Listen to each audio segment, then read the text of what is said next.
acercarnos a la palabra, y me gustaría que pudiéramos, antes de nada, empezar orando, pidiendo que el Señor bendiga también este tiempo y su palabra, y su palabra sea instrumento para seguir edificando nuestra fe. Amén.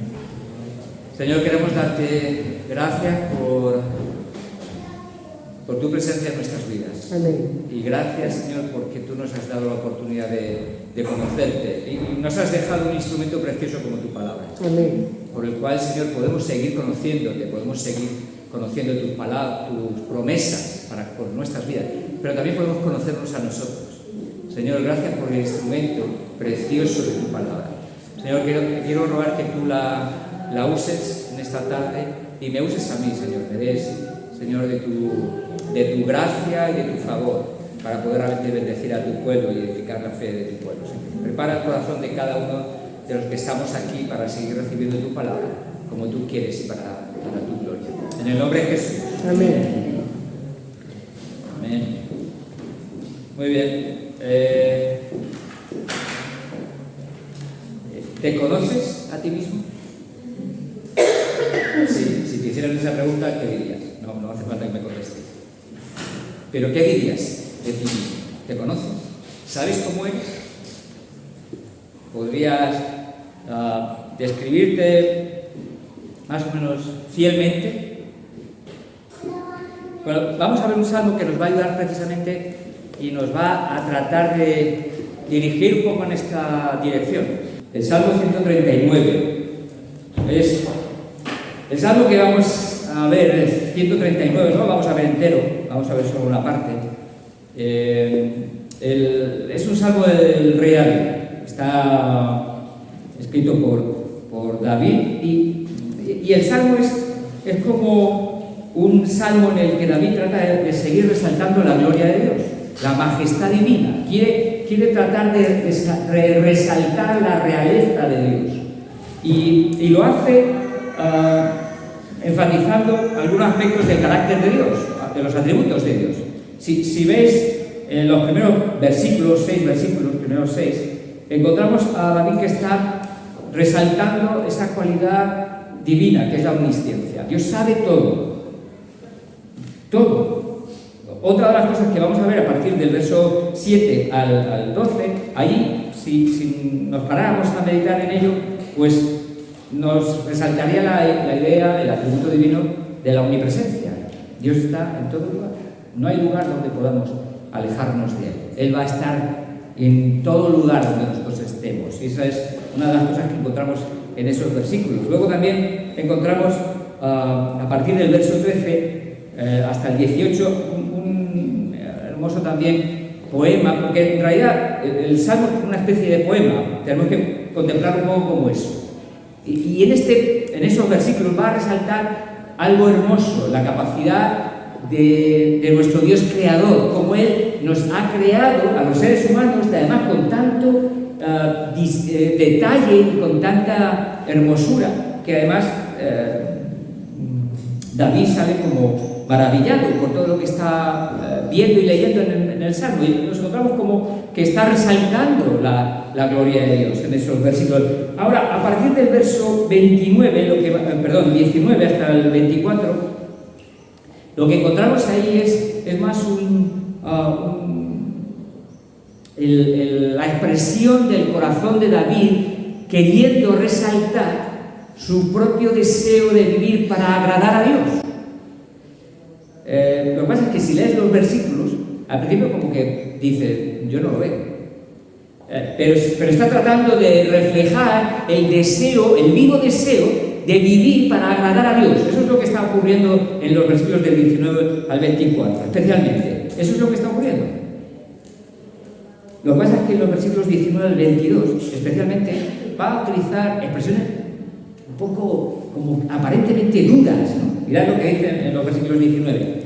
De cierto, oh Dios, harás morir al impío, apartaos pues de mí, hombres sanguinarios, porque blasfemias dicen ellos contra ti, tus enemigos toman en vano tu nombre. ¿No odios, oh Jehová, a los que te aborrecen y me enardezco contra tus enemigos? Los aborrezco por completo, los tengo por enemigos. Y termina el Salmo con los versículos 23 y 24, que son los que me gustaría que meditáramos, diciendo: examíname, oh Dios, y conoce mi corazón, pruébame y conoce mis pensamientos, y ve si hay en mi camino de perversidad y guíame en el camino eterno. Vale. Tú lees el Salmo entero y parece como que no encajan esos versículos del 19 al 22. ¿Qué hacen eso ahí? No, sí encajan. Lo que David está es tratando de resaltar ese deseo, ese vivo deseo que tiene en su corazón por agradar a Dios, y pone un contraste. Pone el contraste de aquellos que se rebelan contra Dios, aquellos que no quieren saber nada de Dios y viven sus vidas sin tener en cuenta a Dios. Y lo expresa, además, recordad que es un poema, es una poesía, además, es muy emocional. David es un hombre emocional y está utilizando expresiones que tratan de resaltar las emociones que está viviendo en ese momento. Pero al final en esos versículos del 19 al 22 lo que está sobre todo un poco es expresando el dolor por aquellos que viven de espaldas a Dios y no quieren tenerlo en cuenta. Y a partir del verso 23 cambia. Y entonces, a partir del verso 23, va a hablar de sí mismo, de su compromiso con el Señor, de su entrega al Señor, de su deseo de vivir para Dios, pero siendo consciente que no es mejor que aquellos otros. Y ahora veremos por qué. Pero el Salmo 139 es un salmo tremendamente hermoso, en el que encontramos, especialmente en los versículos del 23 al 24, que son los que vamos a meditar, encontramos un llamado a desear de todo corazón el vivir una vida para la gloria de Dios, una vida para agradar a Dios. Y eso es lo que vamos a ver en estos dos versículos que vamos a encontrar. Y en ellos vamos a ver dos actitudes de David, el rey David, que vamos a encontrar, que van a ser también lecciones para nuestras vidas. Lo que vamos a leer en estos dos versículos tiene que ver con nuestras vidas, tiene que ver con lo que el Señor también quiere hacer con nuestras vidas, tiene que ver con lo que el Señor quiere hacer con tu vida. Y es parte de lo que el Señor está queriendo hacer contigo, también ahora, a través de su palabra. Dice el Salmo, el versículo 23, examíname, oh Dios, y conoce mi corazón, pruébame y conoce mis pensamientos. Y voy a leer hasta el 24a, porque más o menos es una unidad de pensamiento. Dice, y ve si hay en mí camino de perversidad. ¿Qué es lo que está haciendo David aquí con estas expresiones?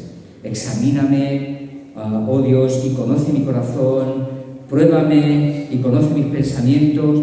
En realidad Dios necesita conocer lo que hay en el corazón de David. ¿Qué pensáis? No necesita conocerlo, ya lo sabe. No le está pidiendo a David, a Dios, que le conozca. Le está diciendo a Dios que le revele a él cómo es realmente y qué es lo que hay en su propio corazón. Eso es lo que está tratando de decir en este momento. Y eso es precisamente, yo creo, que una de las cosas que tenemos que ir preguntándonos y pensando. Nosotros tenemos que pedirle también a Dios que nos revele cómo son en realidad. Bueno, ahora veremos esa cuestión. ¿Por qué le pide a David al Señor que le revele cómo es? ¿Por qué pensáis? Porque David es consciente de que hay cosas en su corazón que le son ocultas y él no se da cuenta de cómo es en realidad. David es consciente de que hay realidades de su propio corazón que no se da cuenta, no las conoce. Posiblemente, incluso algunas, no las quiere conocer. Y esa es la realidad que hay detrás de este texto. Y eso es lo que realmente está tratando también la palabra de Dios de recordarnos. Hay cosas en nuestras vidas de las que no somos conscientes. Hay cosas de nosotros mismos de las que no nos damos cuenta. Posiblemente ni nos queremos dar cuenta. ¿De qué cosas está hablando Pablo? Perdón, David.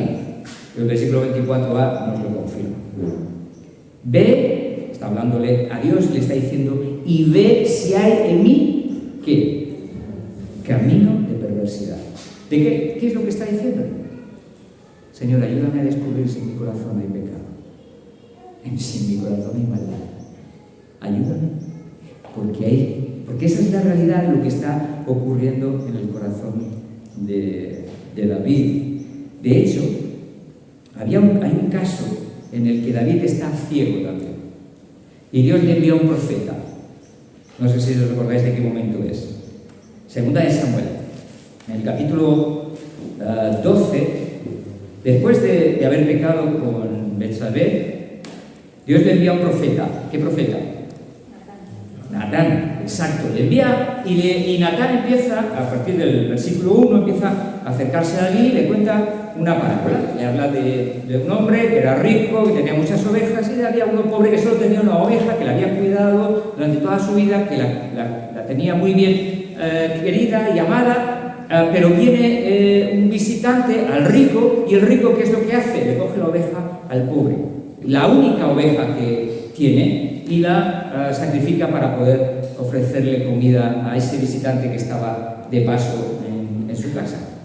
¿Y qué es lo que ocurre con David? Se enciende, se enfurece, dice: ¿cómo es posible? ¿Cómo se indigna por lo que está ocurriendo? ¿Y qué le dice Natán? Tú eres ese hombre. ¿Qué es lo que estaba ocurriendo? Natán estaba descubriéndole a David mismo lo que él no se estaba dando cuenta que estaba ocurriendo y habiendo en su propio corazón. Natán estaba revelando de parte de Dios el propio pecado que estaba habiendo en el corazón de David. ¿Y seremos nosotros distintos a David? ¿Seremos muy diferentes? ¿O nos ocurrirá también situaciones en las que nosotros también no nos damos cuenta y necesitamos que Dios nos revele áreas y situaciones, deseos, pensamientos, actitudes, motivaciones, intenciones que están erradas, que son un pecado? Creo que sí, ¿verdad? El autoengaño es parte de lo que nosotros podemos vivir. Es lo que también le está pidiendo a David al Señor: líbrame del autoengaño, de autoengañarme, de pensar de mí, de tener una imagen de mí muy positiva, pero falsa, no real. Y lo que pasa es que es cierto que muchas veces nosotros podemos tener una visión de nosotros idealista. No sé si te has parado a pensar o te has parado a examinarte y a preguntarte ¿cómo es la visión que tú tienes de ti mismo? Generalmente, los seres humanos tendemos a tener una visión idealista de nosotros. Nos vemos de manera genial y fantástica. A veces no nos damos cuenta. A veces otros de fuera sí se dan cuenta de esa realidad que vivimos. Y eso es lo que precisamente también David está tratando de pedirle al Señor: Señor, ayúdame. No me dejes en la ceguera de mis propias faltas, de mis propios errores, de mis propios pecados. Ayúdame a descubrir cómo soy en realidad. Ayúdame. Y eso es una de las cosas que los seres humanos todos experimentamos. El Salmo 19 también está precisamente hablando de esa realidad, de esa lucha. Si vamos al Salmo 19, verso 12, encontramos que el salmista habla precisamente de esta misma idea. ¿Quién podrá entender sus propios errores? Es la lucha con la que estamos también, no solo David, el salmista, sino también nosotros. ¿Quién podrá entender sus propios errores? Y si sigues leyendo: líbrame de los que me son ocultos. Y evidentemente eso es algo con lo que nosotros, y creo que, espero que el Señor trate con cada uno de nosotros, de los que estamos aquí, y no salgamos de esta tarde sin plantearnos trabajar también este área en nuestras vidas, porque es importante, y luego veremos por qué. Porque tiene mucha importancia, porque si estamos ciegos a nuestra propia realidad, esa ceguera nos va a dominar. Y ahora veremos por qué. Si os acordáis de la iglesia, de la última iglesia de las iglesias del Apocalipsis, ¿os acordáis cuál es la última? ¿Cuál? Muy bien, la Odisea. Se habla algo también y se menciona este aspecto de la iglesia de la Odisea. Tú lees en el capítulo 3 de Apocalipsis, verso 17, dice lo siguiente: porque tú dices, y está hablando de la iglesia, es una iglesia que evidentemente el Señor ha dicho advertencias de juicio muy serias sobre esta iglesia, y lo leemos por ejemplo en el versículo anterior, en el 16, y les dice: pero por cuanto eres tibio y no frío ni caliente, dice, te vomitaré de mi boca. Es una advertencia muy dura, es la advertencia más dura para las iglesias del Apocalipsis, ¿no? ¿Y cuál es lo que va a resaltar Dios? Hay un aspecto que es el que me gustaría, dentro de varios que tiene y que el Señor está resaltando. En el versículo 17 va a resaltar el que estamos hablando también ahora. Dice: pero porque tú dices, yo soy rico y me he enriquecido y de ninguna cosa tengo necesidad. Y no sabes que tú eres un desventurado, miserable, pobre y ciego. Y la idea es también, de nuevo, el hecho de que está ciego a las realidades espirituales y evidentemente también a su propia realidad, porque se siente rico, afortunado, especial, y el Señor le está diciendo: no, pero es que te voy a vomitar de mi boca. No hay una conexión entre la realidad que Dios le está diciendo y su propia realidad. Está ciego, es realmente ciego. Es lo que está ocurriendo en esta iglesia también. Y ese es el peligro que nosotros también, como creyentes, tenemos que plantearnos. Todos luchamos con esa realidad. Unos de una manera y otros de otra.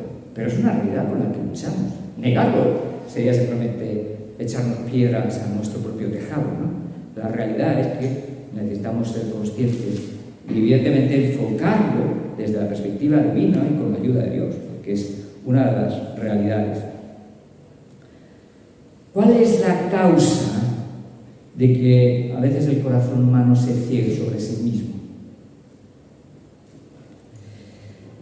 Bueno, la realidad es que nuestra capacidad de juicio, de análisis, nuestra capacidad de conocer está afectada, está dañada. ¿Por qué? Porque nuestro corazón está defectuoso.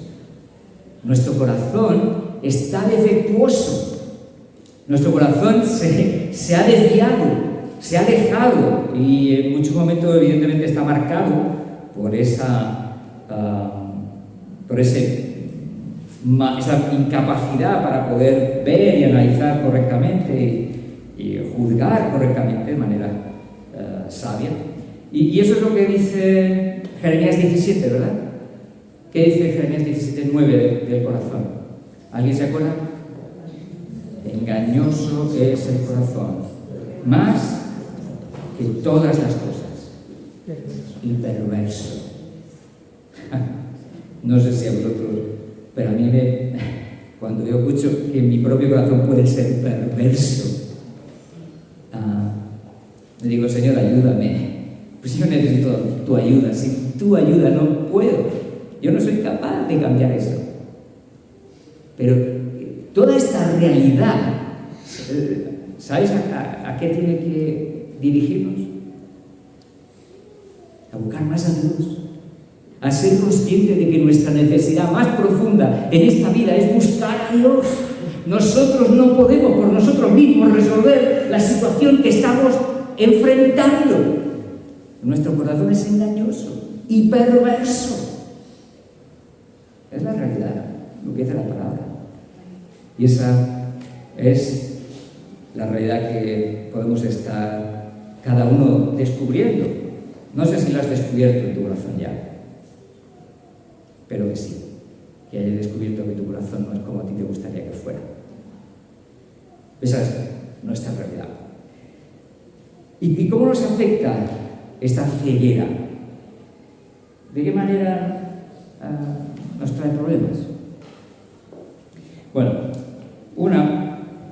es que esa ceguera me puede alejar de Dios, porque no me ayuda a darme cuenta de la necesidad que yo tengo de Dios. Como estoy bien, no necesito a Dios. Eso es ceguera. Necesito a Dios.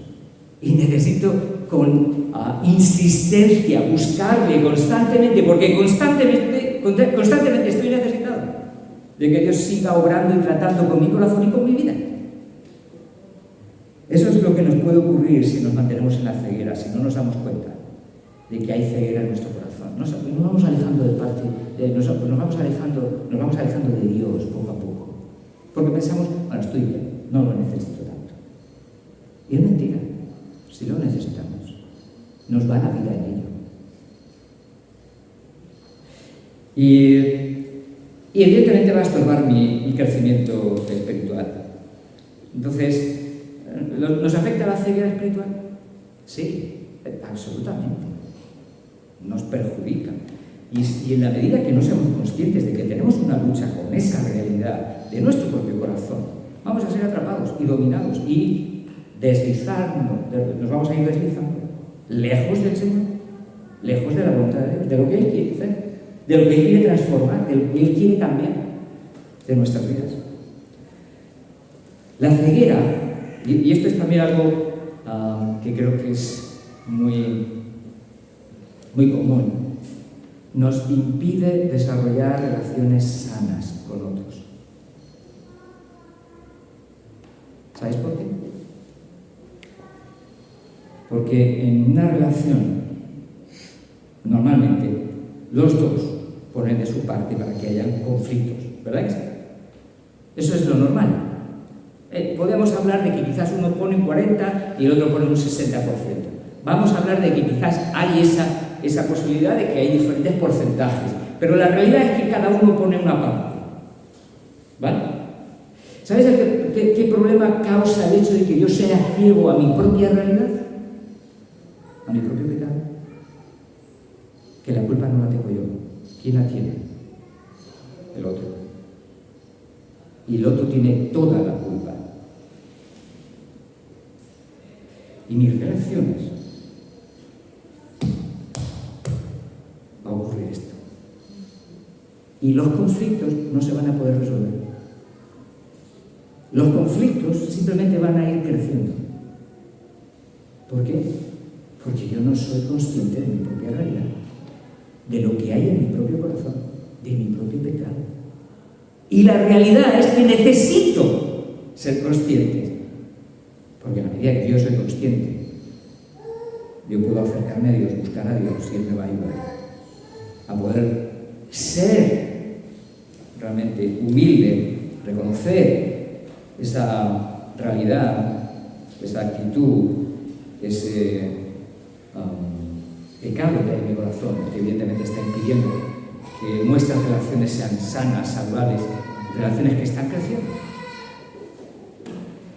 Eso es una de las maneras también en la que nuestra ceguera nos impide desarrollar relaciones fuertes y sanas. Entonces, nos conviene también pedirle, como el Señor, como David le está pidiendo al Señor: Señor, examíname, oh Dios, y conoce mi corazón. Señor, pruébame y conoce mis pensamientos.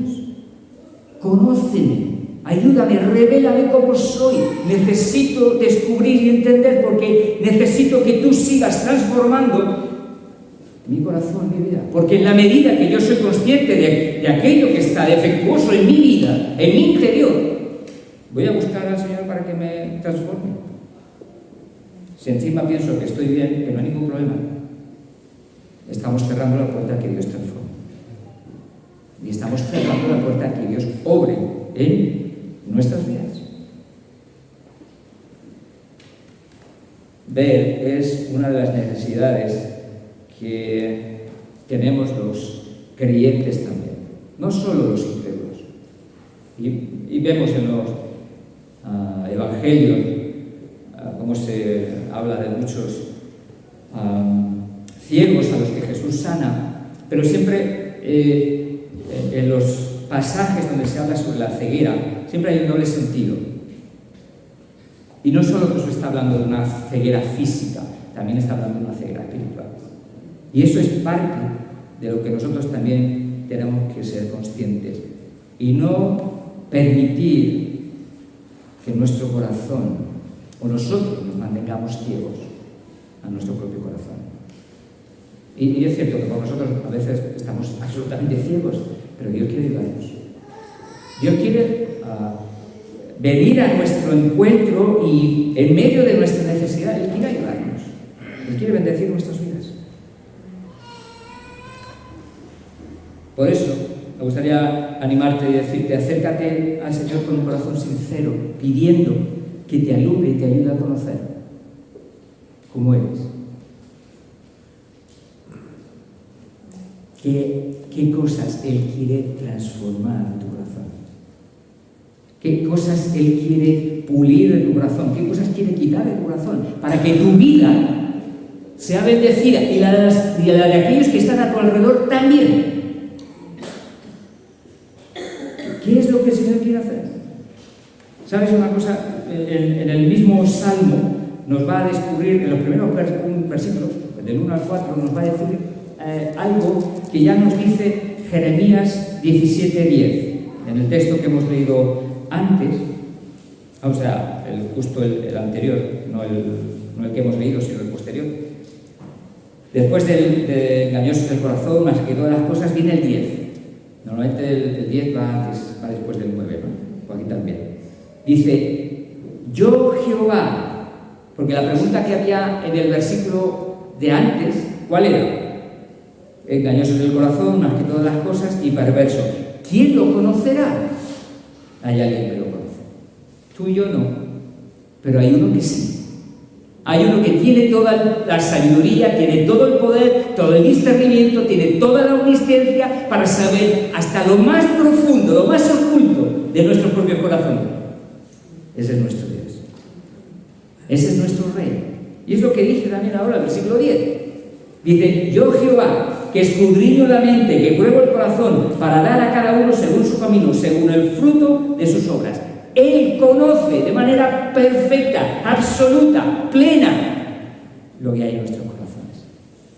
Y es a Él a quien podemos ir, acudir, para que nos ayude a descubrir cómo soy. Y el propósito de Dios no es simplemente señalarnos porque sí, luego veremos también esa cuestión. No es simplemente el hecho de saber acerca de nuestros pecados, tiene un propósito. El siguiente versículo que vamos a ver nos lo va a indicar y señalar. Pero Dios tiene ese deseo de ayudarnos, de revelarnos lo que nosotros somos incapaces de ver por nosotros mismos. Y eso es lo que también dice en el Salmo 139, a partir del verso 1. Dice, oh Jehová, tú me has examinado y conocido. Tú has conocido mi sentarme y mi levantarme. Has entendido desde lejos mis pensamientos. Has escudriñado mi andar y mi reposo. Y todos mis caminos te son conocidos. Pues aún no está la palabra en mi lengua. He aquí, oh Jehová, tú la sabes toda. Ese es Dios. Ese es nuestro Dios, que nos conoce mejor que nadie. Mi esposa me conoce, pero no me conoce como Dios. Ella no sabe lo más profundo de mi corazón. Dios sí. Y eso nos ocurre a todos. No hay nadie, aparte de nuestro Dios, que nos conozca de esa manera. Él sí conoce. Y eso es una tremenda bendición. Porque en la medida que nosotros somos conscientes de aquellas cosas que hay en nuestras vidas que tienen que cambiar, al acercarnos al Señor, eso nos da la oportunidad de ver transformación, cambio, poder de Dios en nuestras vidas. Y el Señor nos llama a acercarnos a Él. David está acercándose al Señor y le está diciendo, Señor, examíname, revélame me gustaría animarte a que tú lo hicieras. Que en esta semana apartaras tiempo para buscar al Señor, para estar delante del Señor y le dijeras: Señor, revélame lo que yo no veo de mí mismo y tú quieres cambiar y yo no soy consciente. Y quizás cosas contra las que yo he estado peleando porque no quiero reconocer. Ayúdame a reconocerlo y a descubrirlo y a verlo, para ver tu poder y tu gloria en mi propia vida. Somos almas que están en un proceso y Dios está trabajando con nuestras vidas a diario para ir cumpliendo ese proceso en nuestros corazones y en nuestras vidas. Y Dios no ha venido y de golpe nos ha hecho ya santos, maravillosos, fantásticos. No, hay un proceso. Y estamos cada uno en ese proceso. Y Dios quiere tratar con nuestras vidas precisamente para llevarnos a ser ese modelo al que todos tenemos que seguir aspirando, que se llama Jesús. Y para ello necesitamos acercarnos al Señor y pedirle: Señor, ayúdame a descubrir cómo soy y a darte la gloria, porque en ti está mi poder, o mejor dicho, tu poder para ayudarme en mi necesidad. Y hay algo que también me gustaría animarte. Te estaba animando a que te acerques a Dios para buscar su sabiduría, su discernimiento, y Él te ayuda a conocerte realmente cómo eres. ¿Sabes cuál es uno de los medios que va a usar precisamente para eso? ¿Alguna idea? La prueba. ¿Cómo? La prueba. Las pruebas también son medios que Dios va a usar para revelar qué es lo que hay, porque las reacciones muchas veces son aquellas cosas que no controlamos. La reacción es algo que nosotros perdemos el control. Si alguien nos pincha y saltamos, eso es una reacción, ¿no?, que tú no controlas, solamente reaccionas como respuesta al pinchazo, ¿verdad? Hay reacciones. Luego hay otras acciones, ¿no?, que simplemente pues controlamos, sabemos mantener un poco el control. Bueno, pues esas reacciones también, evidentemente, revelan, y las pruebas revelan esas reacciones. ¿Cómo respondemos ante los problemas, las dificultades? ¿Cómo reaccionamos ante el peligro, ante el temor, ante todas esas situaciones? Pero hay otro instrumento, que es el que me gustaría resaltar también aquí, que es el que nos señala Santiago 1, capítulo 1, vamos a leer desde el 23. Dice así Santiago 1:23, dice: porque si alguno, dice, es oidor de la palabra, pero no hacedor de ella, este es semejante al hombre que considera en un espejo su rostro natural, porque él se considera a sí mismo y se va y luego olvida cómo era. Bueno, este texto lo que nos está hablando es de ser hacedores de la palabra, está encajado en ese pasaje. Y el espejo, ¿sabéis qué es? También la palabra de Dios, que Dios quiere usar para poder mostrarnos cómo somos. Y si hay un instrumento que Dios quiere usar para revelar lo que hay en nuestro corazón, es la palabra de Dios. La palabra de Dios es ese espejo que nos va diciendo: uy, tengo el pelo largo, no tengo que cortar. Uy, cada vez tengo más arrugas por aquí. La palabra nos revela qué es lo cómo somos.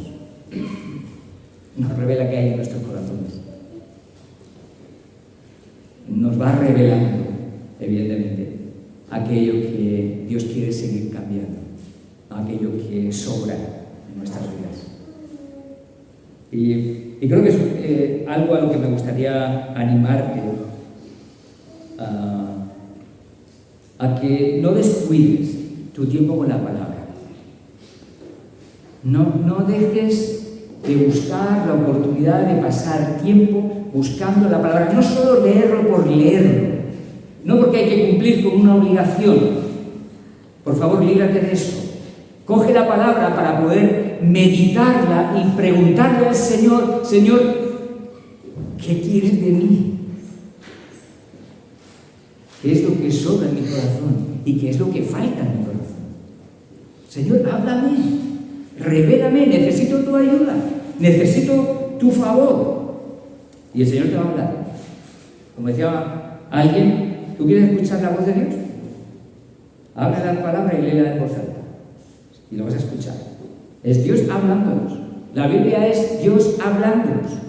A nuestros corazones, a nuestras vidas, a nuestra necesidad, a nuestra realidad. Y necesitamos pasar tiempo. Es de ese modo, acercándonos al Señor, pidiéndole que Él nos hable, que Él nos ayude a conocernos, acercándonos a su palabra. Son, evidentemente, dos maneras en las que nosotros vamos a buscar el modo de que el Señor nos revele cómo somos. Y lo necesitamos. Y lo necesitamos. Y la pregunta que me gustaría hacer también ahora es, después de lo que hemos hablado poquito, posiblemente ya tenías la idea antes. ¿Quieres conocerte de verdad? ¿Estás dispuesto a conocerte? Conocerse quizás no siempre nos va a ser agradable. Porque conocernos quizás será conocer algo de mi propio corazón. Quizás egoísmo mío. Quizás orgullo. Quizás actitudes que no tienen que ver nada con la voluntad de Dios.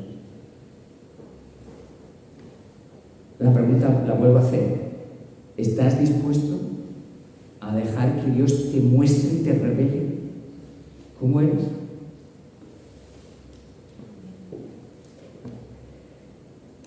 La alternativa, ¿sabes cuál es? Quedarte en la situación donde estás.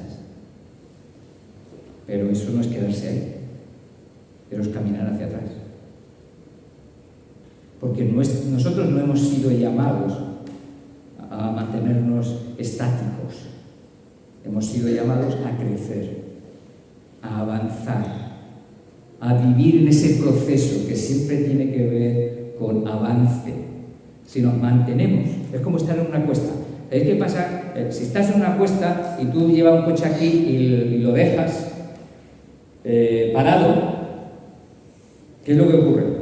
Sube hacia arriba, se mantiene, va hacia atrás, retrocede. Lo mismo nos puede ocurrir a nosotros. Si no estamos avanzando, no es que estamos manteniéndonos estables, es que estamos retrocediendo.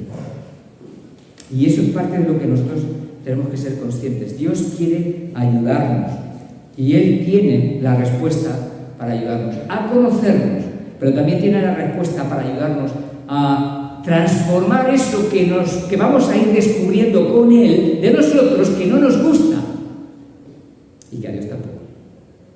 Y eso es precisamente lo que dice David al final del último versículo, en el Salmo 24, en el versículo 24. David está resaltando precisamente esa idea. Y dice, versículo 24, dice, ve si hay en mi camino de perversidad. Y dice, y guíame en el camino eterno. Ahora David le está diciendo al Señor, ayúdame a poder vivir como tú quieres. Ahora que conozco y a medida que puedo empezar a conocer cómo soy, qué cosas quieres cambiar de mi corazón, ayúdame a que esas cosas vayan siendo transformadas. Señor, dame de tu gracia y de tu poder. Me encanta esto, ¿sabéis por qué?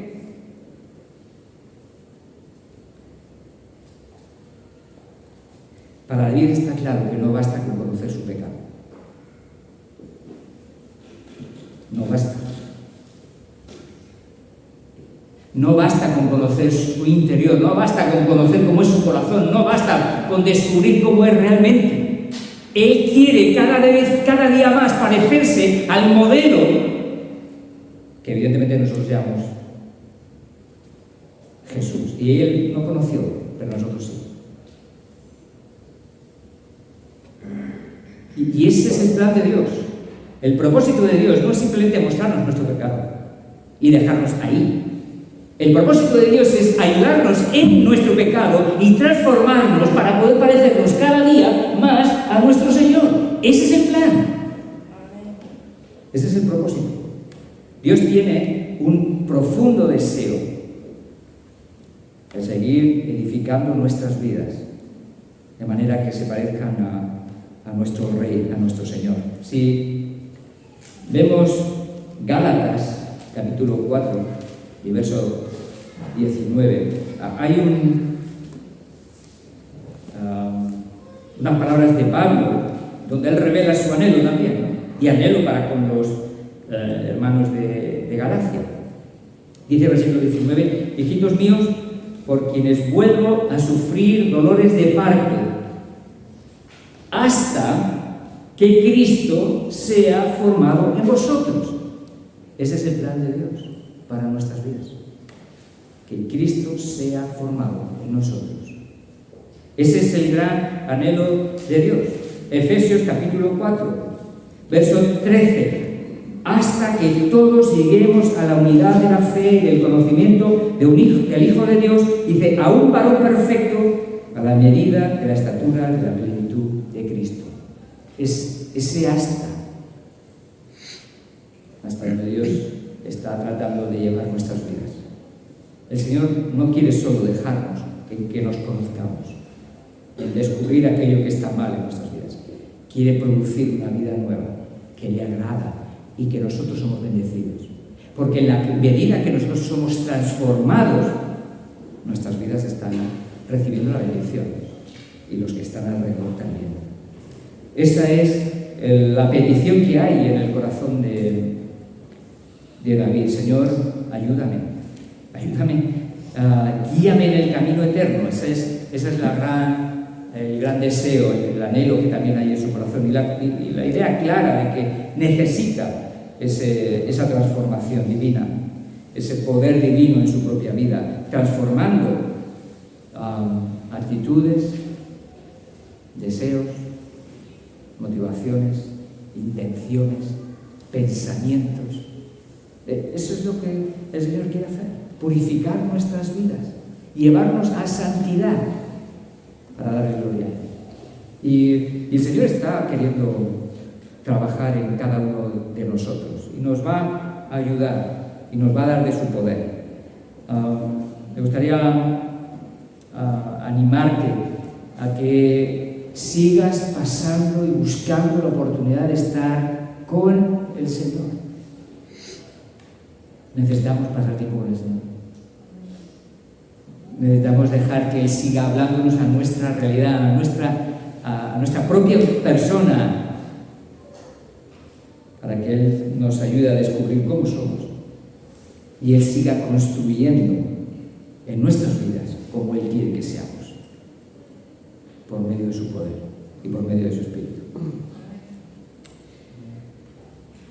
Dios busca obrar en nuestras vidas y me gustaría terminar con un versículo en Juan 17, esa oración de Jesús por su pueblo, y dice, justo el versículo 17 también, dice: santifícalos en tu verdad, tu palabra es verdad. Y ese es el anhelo y esa es la necesidad que nosotros tenemos, de seguir acercándonos al Señor, de seguir buscando en su palabra que Él siga obrando en nuestras vidas, llevándonos a descubrir cómo somos en realidad. De ese modo vamos a poder desarrollar relaciones y muchos otros aspectos en nuestras vidas sanas, y de ese modo vamos a ver el poder de Dios transformando nuestros corazones para su gloria. Dios tiene el poder para ayudarnos. Nos muestra el problema. Sí, es cierto, nos muestra el problema, pero nos ofrece su poder para ayudarnos en medio de ese problema. Eso es lo que el Señor está haciendo. Él quiere ayudarnos, Él quiere ayudarte a ti, hermano, en medio de cada una de vuestras situaciones, para poder glorificarse y para que tu vida pueda experimentar el poder de Dios y tu boca pueda luego expresar la gloria que le pertenece al Señor por lo que Él está haciendo. Amén. Amén. Que el Señor nos ayude a poder dejarlo, acercarnos a Él cada día, porque Él nos ayuda a descubrir aquello que en nuestro corazón está oculto, ¿no? Y a experimentar su poder para que nos lleve a ser cada día más parecidos a Él. Amén. Oramos. Señor, queremos darte gracias por tu palabra. Gracias porque tu palabra no ha venido a entretenernos, no ha venido, Señor, simplemente a contarnos historias bonitas. Nos la has dejado para traer a nuestras vidas auténtica esperanza, auténtica vida. Señor, gracias, porque en tu palabra nos habla de ti, de toda tu obra a lo largo de la historia, de todo el proceso por el cual, Señor, tú vienes a este mundo para salvar al ser humano, pero tu palabra también nos habla de nosotros mismos, Señor. Nos habla de cómo somos, pero también nos da, Señor, la ayuda que necesitamos para ver tu poder en nuestras vidas, para que cada uno de nosotros podamos ser como ese modelo perfecto que eres tú, Señor Jesús. Señor, gracias por tu palabra. Ayúdanos, te ruego por cada uno de mis hermanos, Señor, ayúdales a que puedan, Señor, buscar tiempo para estar contigo, meditando en tu palabra, permitiendo que tú sigas tratando con sus vidas y transformando sus vidas para tu gloria. Señor, ayúdanos, te necesitamos cada uno de los que estamos aquí. Señor, gracias por tu presencia en nuestras vidas, gracias porque no nos has dejado solos, te tenemos aquí. Señor, gracias, en el nombre de Jesús. Amén.